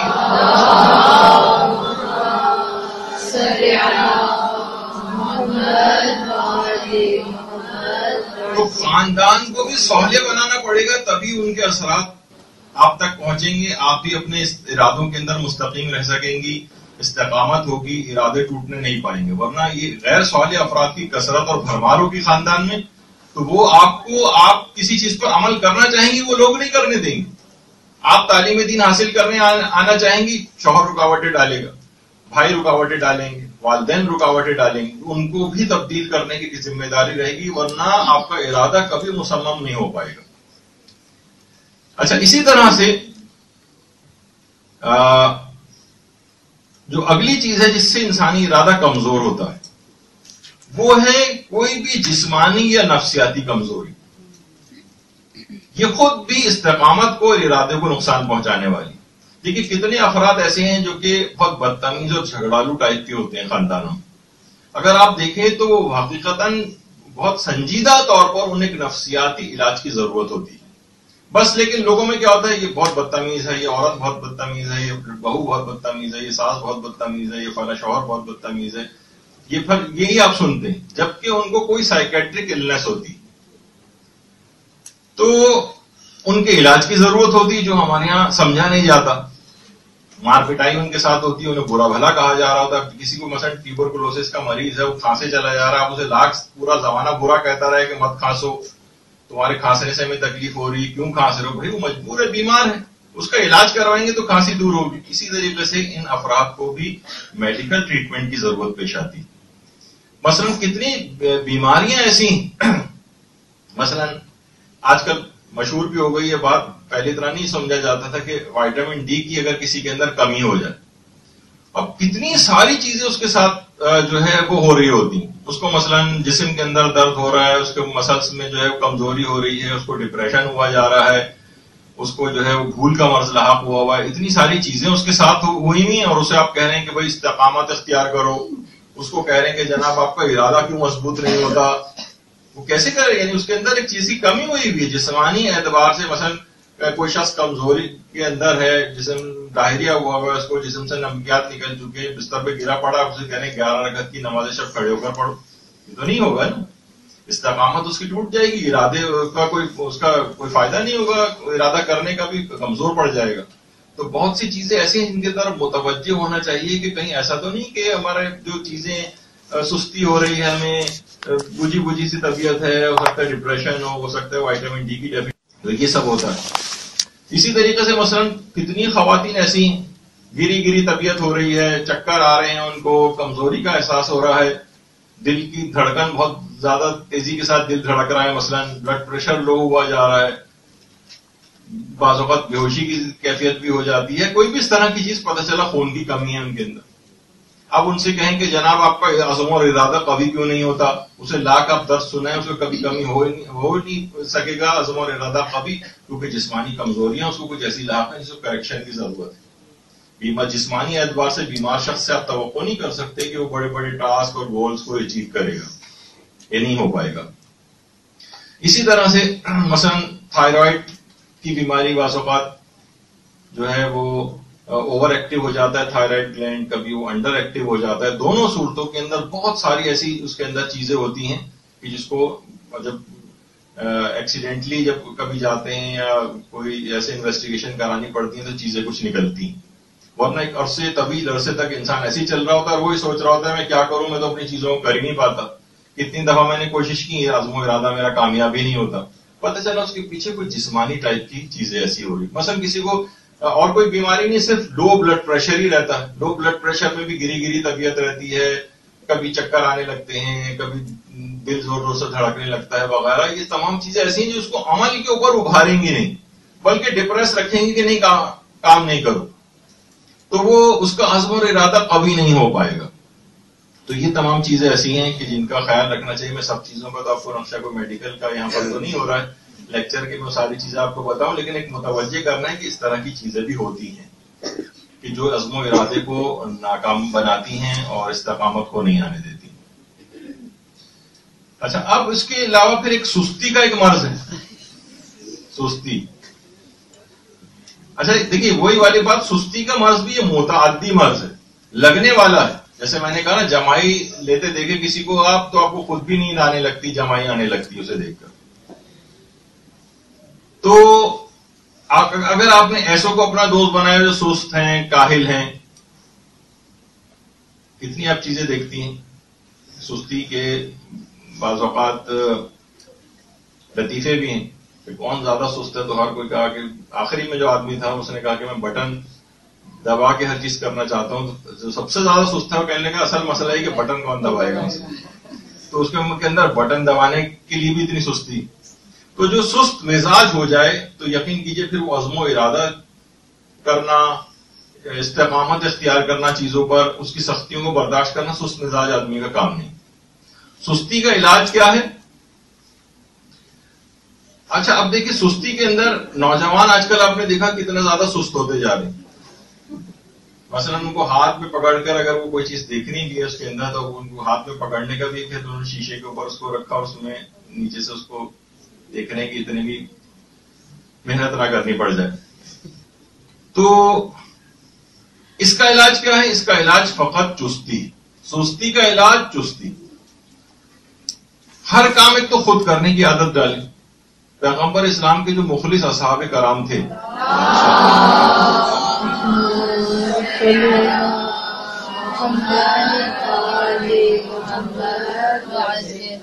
ان کے ہاتھ سے اگر کبھی چابک بھی گر جاتا تھا نا کسی آدمی سے اٹھا کر نہیں کہتے تھے کہ تم مجھے اٹھا کر دے دو، بلکہ خود گھوڑے سے نیچے اترتے تھے، چابک کو اٹھاتے تھے. حالانکہ کسی سے بھی کہہ سکتے تھے لیکن نہیں. امام خمینی کے متعلق کتنا واقعات میں ملتا ہے کہ وائی فائی میٹنگز ہو رہی ہوتی تھی، جنگ ہو رہی ہے، پاسداران انقلاب کے لیڈرز بیٹھے ہوئے ہیں، حکومتی آفیشلز بیٹھے ہوئے ہیں، اور اچانک سے امام خمینی پیچھے سے اٹھے اور دوسرے کمرے میں جا کے لائٹ بجھا کر پھر دوبارہ میٹنگ کے اندر آ کر بیٹھ گئے. دیکھا جائے تو کسی سے کہہ بھی سکتے تھے، نظر انداز بھی کر دیتے تو کسی کو خیال تک نہیں آتا، لیکن نہیں، خود سے اٹھ کر کام کرنا. یہی ایک علاج ہے. جہاں آپ ہر وقت دوسرے کے اوپر احکامات چلاتے رہیں گے، یہ کر دو، وہ کر دو، وہ کر دو، وہ کر دو، دوسروں کو کہتے رہیں گے تو مزید سستی کی طرف معاملہ جائے گا. تو یہ ایسی چیزیں ہیں کہ جس کا آپ کو خیال رکھنا چاہیے. ورنہ سست والا آدمی کیا ہے؟ ہمیشہ کاموں کو نا عزم و ارادہ آ ہی نہیں پائے گا. کہے گا کل کر لوں گا، پرسوں کر لوں گا، ایک ہفتے بعد کر لوں گا، مستقبل میں کر لوں گا، آج دل نہیں چاہ رہا، آج یہ ہو گیا ہے. یہ سب چیزیں جو آپ کو نظر آ رہی ہیں سب دیکھیں تو اس میں کیا ہے کہ نہیں، ابھی مجھے اس کام کو کرنا. اس کا طریقہ کار یہ ابھی جیسے ہی، بلکہ ابھی آگے چل کر بھی یہ بات آئے گی کہ جیسے ہی دل میں یہ خیال کسی بھی نیکی کا پیدا ہو، داعیہ پیدا ہو، فوراً اس کام کو کر لیجیے. ورنہ کیا ہوگا، جیسے ابھی آگے چل کر مثالیں بھی اس کی آئیں گی کہ آپ صدقہ، جس وقت داعیہ پیدا ہو صدقہ دینا چاہیے فوراً صدقہ نکالیں. جہاں آپ نے تھوڑی سی بھی دیر لگائی، شیاطین روایتوں میں ہاتھوں سے چمٹ جائیں گے اور صدقہ دینے سے روک دیں گے آپ. تو یہی سب چیزیں ان کی کہ جیسے ہی آپ کو مثلا کسی چیز کو دل چاہے، مطالعہ کرنے کو دل چاہے، فوراً آپ بیٹھ جائیں. کسی کام کو، نماز پڑھنے کو دل چاہے، ذرا سا وقت ضائع نہ کریں. آپ نے 2 منٹ بھی اگر سوچا کہ پڑھوں یا نہیں پڑھوں، بس وہیں آپ کے اوپر شیاطین کا غلبہ ہو جائے گا اور اس کام کو نہیں کرنے دے گا. تو ابھی کرنا ہے.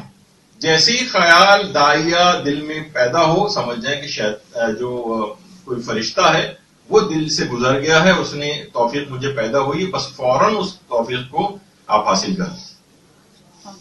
اچھا، اس کے بعد کچھ بری عادتیں ایسی ہیں، یہ کچھ عادتیں اگر پڑی ہوئی ہیں یہ بھی عزم و ارادے کو نقصان پہنچاتی ہیں.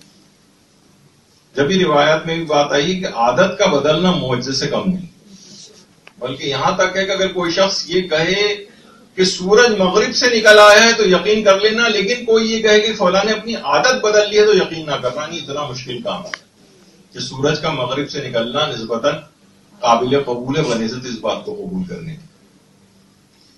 اچھا، اس میں کون سی چیزیں آتی ہیں؟ علماء کہتے ہیں 3-4 چیزیں تقریباً ایسی ہیں کہ اتنی جو بری عادتیں اگر کسی میں ہوں، ان کا عزم و ارادہ لازمی طور پر کمزور ہوگا اور ان کے اندر استقامت نہیں. باتیں کرنا، زیادہ کھانا اور زیادہ سونا، یہ 3 چیزیں ایسی ہیں کہ یہ کسی چیز کو بھی اپنے اختتام تک نہیں پہنچانے دیں گی. ان بری عادتوں کو ترک کرنا پڑے گا. بولنا، بہت سی خواتین سے اس حد تک کہ شوہر پریشان ہوتے ہیں، باقاعدہ خطوط لکھتے ہیں مدرسے صرف ان کی بہت زیادہ بولنے کی وجہ سے. ایک نے تو پوچھا بھی تھا ان سے کہ ہماری شادی کی سالگرہ آنے والی ہے، تو انہوں نے کہا، شوہر نے کہا کہ اس خوشی میں ہمیں 10 منٹ کی خاموشی اختیار کرنی چاہیے. تو بعض اوقات یہ بھی ہے کہ خاموش رہنا زیادہ تر اوقات، کیونکہ زیادہ بولنا یہ عزم و ارادے کو کمزور کرتا ہے، زیادہ کھانا یہ عزم و ارادے کو کمزور کرتا ہے، اور زیادہ سونا یہ بھی عزم و ارادے کو کمزور کرنے والی چیز ہے. یہ تینوں میں جب تک ایک خاطر خواہ کمی واقع نہیں ہوگی اور فضول گفتگو، فضول اور بغیر بھوک کے کھانا کھانا یا زیادہ کھانا کھانا، یہ انسانی ارادے کو نقصان پہنچاتا ہے. اسی طرح سے ایک بہت اہم چیز ہے اور وہ ہے توانائی کا فضول کاموں میں ضائع کرنا. دیکھیے یہ بہت ہی میرے اعتبار سے اہم ہے، جو آپ کے عزم و ارادے کو نقصان پہنچانے والی چیز ہے. یعنی جس توانائی کو آپ کو اپنے اہداف کے اوپر خرچ کرنا چاہیے تھا، وہ آپ کی فضول چیزوں کے اندر خرچ ہو رہی. مثلا ایک مثال دیتا ہوں. آپ نے دیکھا ہوگا کہ نومولود بچے ہیں، ان کو لپیٹ کے گرم ماحول کے اندر رکھا جاتا ہے. بہت زیادہ بھی گرم ماحول میں نہیں، بچہ بہت زیادہ فرق نہیں ہے اس میں اور آپ میں. جتنی سردی آپ کو لگتی تقریباً اس کو بھی اتنی لگتی، جتنی گرمی آپ کو لگتی اس کو بھی اتنی لگ رہی ہوتی.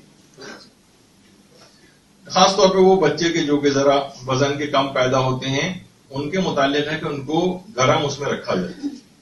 یہاں تک کہ جو پری میچور بچے، ان کے لیے باقاعدہ ایک ٹیکنیک آتی ہے جسے کینگرو مدر کیئر کہتے ہیں. جسے کینگرو اس طرح اپنے جسم سے چپکا کے اپنے بچوں کو رکھتا ہے، اس طرح سے ماں کے جسم کی ہیٹ وغیرہ بچے کے اندر جائے. یہ کپڑوں کے ذریعے اس کو گرم رکھا جائے. وجہ اس کی کیوں رکھا جاتا ہے اس کو گرم اس کے اندر؟ تاکہ اگر آپ اس کو سردی اگر لگتی رہی تو یہ اپنے جسم کو گرم کرنے کے لیے اپنی جسم کی انرجی کو استعمال کرے گا اور اس کا وزن نہیں بڑھے گا.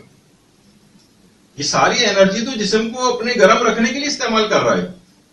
تو آپ ایکسٹرا گرمی اس کو وارم پرووائڈ کر دیں تاکہ یہ اس کی انرجی جسم کے اوپر لگے، اس کا وزن بڑھے، یہ اس کی گروتھ صحیح. تو ہم لوگوں کے ساتھ بھی کیا ہوتا ہے، ساری توانائی ہم نے اپنی جو لگانی تھی مثلا عبادت کے اوپر، وہ ہم نے لگا دی. مثلا لیٹ نائٹ جو شادی کی تقریبات ہوتی ہیں اس کے اندر لگا دی. وہاں سے 2-3 بجے جب آپ آ رہے ہیں اپنی توانائی کو خرچ کرنے کے لیے، اب آپ سے نماز شب کب پڑھنے کو آپ کو دل چاہے گا؟ کب آپ کو نماز فجر کو آپ پڑھ سکیں گی اٹھ کر 2 گھنٹے کے بعد ہی؟ یعنی کیا ہوا کہ جس توانائی کو لگنا چاہیے تھا عبادت کے لیے، اطاعت کے لیے، وہ توانائی آپ نے کسی فضول جگہ کے اوپر خرچ کر دی، تھکے ہارے وہاں سے واپس آئیں. مثلا کوئی شخص اگر اسراف کر کے اپنا سب کچھ لٹا دے تو اب انفاق فی سبیل اللہ کے پاس کرنے کے لیے اس کے پاس کہاں پیسے بچیں گے؟ یہ کہاں غریب لوگوں کی امداد کر سکے گا؟ یہ کب صدقات دے سکے گا؟ کب نیک کاموں میں پیسہ خرچ کرے گا؟ تو اسراف میں خرچ کر دیا اس نے سارا. اسی طریقے سے مثلا بچے ہیں، کھیل کود کر، کھیلنا ضروری ہے ان کے لیے، اس کی مذمت نہیں کر رہا، لیکن بے تحاشا کھیلوں کے اندر لگے رہنا. اب یہ اتنا تھکا ہارا جب یہ لڑکا نوجوان اپنے گھر کے اندر آئے گا، آپ کے خیال میں کہ والدین کی خدمت کر سکے گا؟ میں جائز طریقے سے جسمانی ایکٹیویٹی کی خلاف بات نہیں کر رہا. ایکسیسو بہت زیادہ، جو حد سے زیادہ کوئی چیز بڑھ جاتی ہے نا، تو ہم دیکھتے ہیں کہ مثلا والدین کہتے ہیں ذرا پانی پلا دو، تو پانی کہتا ہے کہ توجہ ہی نہیں دیتے بچے. آج کل معاشرے کے اندر ہم کو نظر آ رہا ہے کہ یہ کر دو، ہماری ٹانگ دبا دو، کمر میں درد ہو رہا ہے والدین کی، یہ کر دو. لیکن بچے عام طور پر کہ ہم بھی تھکے ہوئے ہیں کہ کہہ کے مثلا چلے جاتے ہیں. کیا ہے کہ انہوں نے اپنی توانائی کو دیگر چیزوں کے اندر لگا دی. اب جہاں اطاعت الہی کا مسئلہ آیا وہاں پر ان کے پاس توانائی نہیں بچی. اسی طرح سے مثلا اپنی آنکھوں کو فضول انٹرنیٹ سرفنگ اس کے اندر لگایا ہوا ہے. اپنی آنکھوں کو بجائے کہ کتاب کے مطالعے میں لگاتے. یعنی جائز حد تک جتنا چیز اس کے اندر معتدل رہتے ہوئے کمپیوٹر کا استعمال، وہ تو ٹھیک ہے، لیکن میں ایکسیسو اس کی بات کر رہا ہوں جو کہ عام طور پر معاشرے میں نظر آ رہا ہے. نوجوان ہیں، ان کی انگلیاں ہر وقت ٹیکسٹنگ وغیرہ کے فضول، یعنی ایک چیز کی گویا کوئی ٹریکر ان کے اوپر لگا دیا گیا ہے کہ مثلا باتھ روم بھی جا رہے ہیں تو اس کے اوپر اسٹیٹس لگا کے جا رہے ہیں، اور کھانا بھی کھا رہے ہیں تو اس کا اسٹیٹس لگا رہے ہیں، جو چیز پک رہی ہے تو اس کی تصویریں کھینچی. فضول توانائیاں اپنی ضائع ہو رہی ہیں، یہ ڈرین ہو رہی ہیں. جیسے میں نے ابھی اس سے پہلے کہا تھا کہ پانی کی اوپر جا رہا ہے پانی ٹنکی کے اندر، لیکن سارے نل کے جو کھولے ہوئے.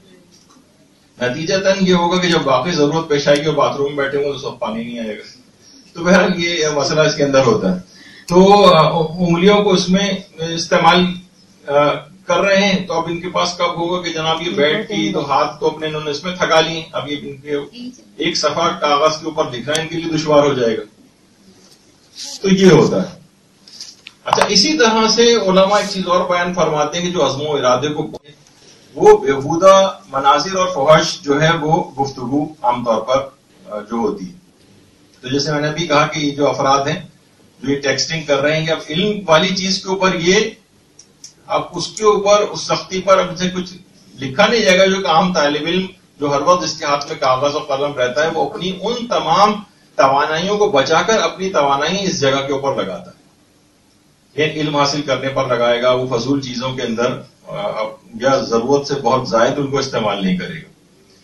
تو علماء یہ فرماتے ہیں کہ جو کہ فحش اور بیہودہ مناظر اگر ہیں ان سے بھی اجتناب کرنا لازمی حد تک, واجب حد تک یہ مسئلہ پہنچ جاتا ہے کہ یہ افراد کبھی بھی پھر استقامت کسی چیز میں ان کی نہیں رہ پاتی.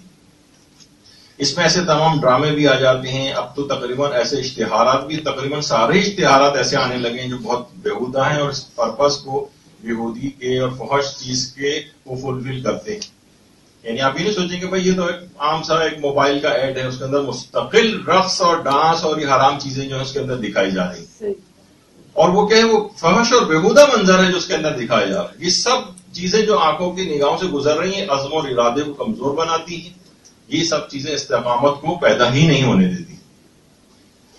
اور اسی طرح سے یہ حرام نگاہیں, یعنی ان کی جو سب سے پہلی نحوست علماء نے لکھی وہ یہ کہ عبادت اور اطاعت الہی کی لذت جاتی رہتی.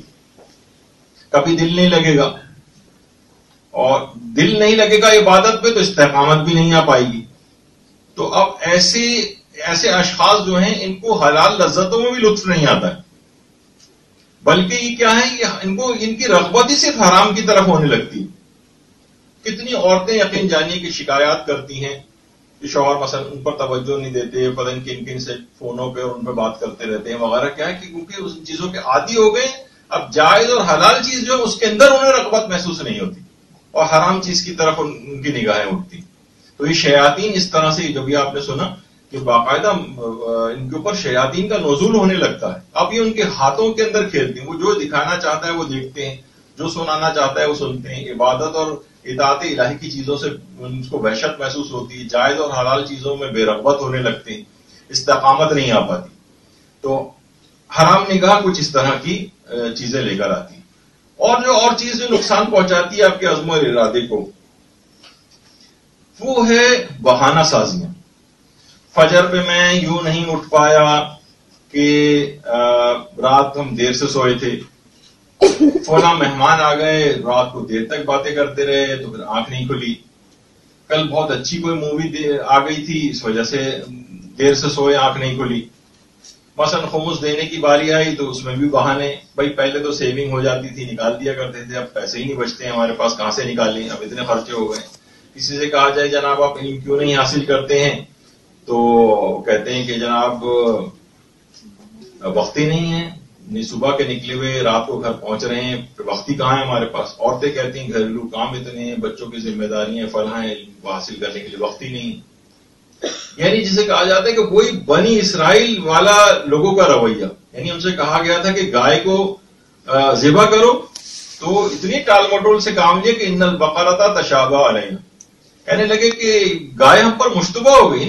اتنا واضح حکم تھا لیکن اس کے اندر اتنی بہانے بازیاں کی اس گائے کو ذبح کرنے میں. تو اس کے مقابلے میں جب کہ ہم دیکھتے ہیں کہ جو استقامت رکھنے والے افراد ان کو خواب میں بھی ایک چیز کی تعلیم کی گئی, جیسے حضرت ابراہیم کو کہ اسماعیل کو تمہیں ذبح کے لیے تیار کرنا ہے.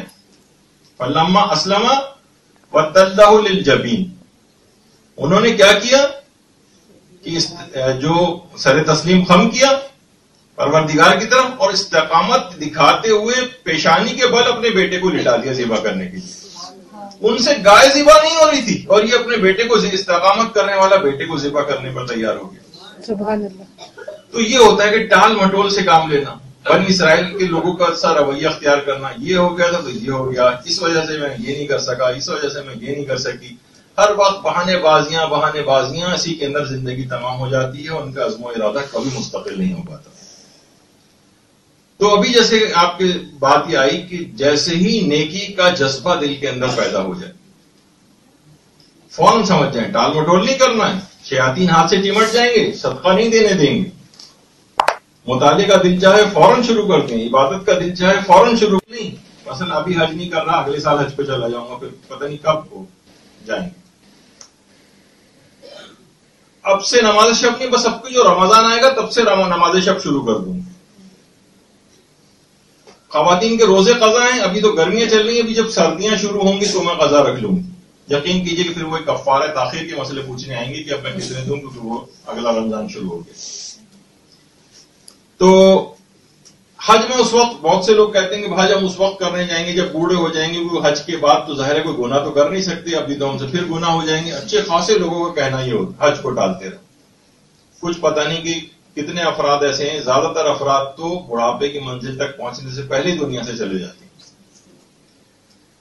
تو یہ سب ہوتا ہے. ابھی میری جاب سیٹ ہو جائے، روٹین سیٹ ہو جائے، پھر میں نماز کے لیے اٹھوں گا، پھر میں نماز شب پڑھوں گا. ابھی کچھ سیونگ شروع ہو جائے تو پھر میں خمس دینا شروع کروں گا.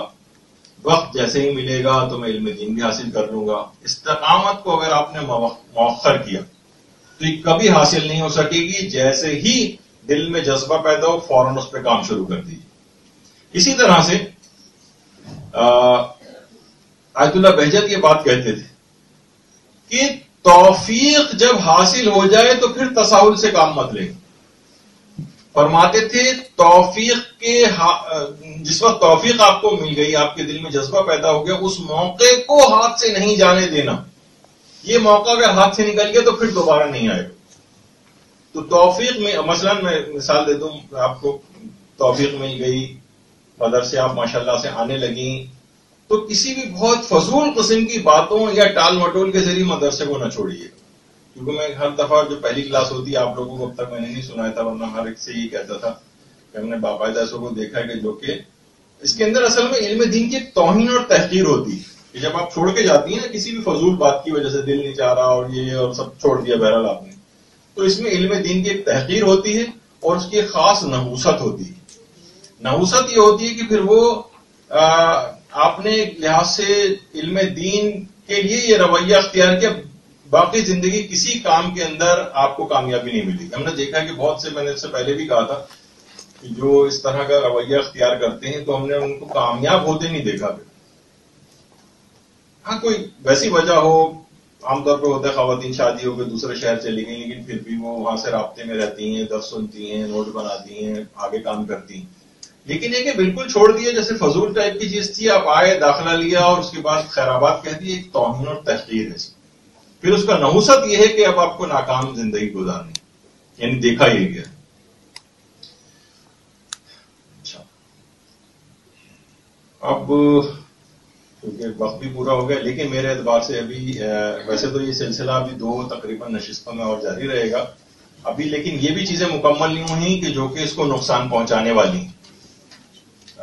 عزم و ارادے کو ابھی اس کے اندر پوری ایک لسٹ آپ کے سامنے آ جائے گی، تاکہ آپ ایک چیک لسٹ کی صورت میں اپنے پاس رکھیں کہ یہ آخر ملک میں یہ چیزیں کیوں پیدا نہیں ہو رہی ہیں، میں عزم و ارادہ میرا کیوں مستقل نہیں ہو رہا ہے، کیوں میرے ساتھ یہ پرابلم ہو رہی ہے، میں کسی اپنے ٹاسک کو، گول کو کیوں اچیو نہیں کر پا. اچھا، دین میں بھی ہے اور دنیا میں بھی. آپ نے دیکھا کہ تقریباً ہر شعبے کو احاطہ کیے ہوئے. میں نے اسی وجہ سے مثال دی تھی کہ ٹوٹکوں میں بھی اگر کوئی مہارت حاصل کرنا چاہے تو ایک نام بنا سکتا ہے، حالانکہ جو بظاہر کوئی سوچ بھی نہیں سکتا تھا کہ اس کے اندر بھی، لیکن نہیں، یعنی کسی چیز میں بھی آپ چاہیں ماہر ہونا تو ماہر ہو کے بڑے مقام تک بہرحال پہنچا جا سکتا ہے. یہ تو چھوٹی سی ایک بات تھی، لیکن علم دین کے اندر تقوی میں، پرہیزگاری میں اور دیگر جو فضائل ہیں اس کے اندر بھی کمال کی حد تک جایا جا سکتا ہے. لیکن اسی وقت ممکن ہے جب استقامت آپ کے پاس آئے، اور یہ اسی وقت ممکن ہے جب عزم اور ارادہ آپ کا قوی اور مضبوط ہو. اس کو ٹوٹنے والی تمام نقصان پہنچانے والی چیزوں سے اپنے آپ کو بچانا پڑے گا، جو بھی تذکرہ ہو رہی ہیں اور آئندہ بھی گفتگو میں آئیں گی. اس کے بعد تقریباً ہم 25-26 کے قریب ایسی چیزوں کا ذکر کریں گے جن پر عمل کرنے سے براہ راست ارادہ اور عزم قوی ہوتا ہے اور استقامت آتی ہے. وہ انشاءاللہ اگلی ہماری نشستوں کا عنوان بنے گا. وصلی اللہ علی محمد برحمتک یا ارحم الراحمین وصلی اللہ علی محمد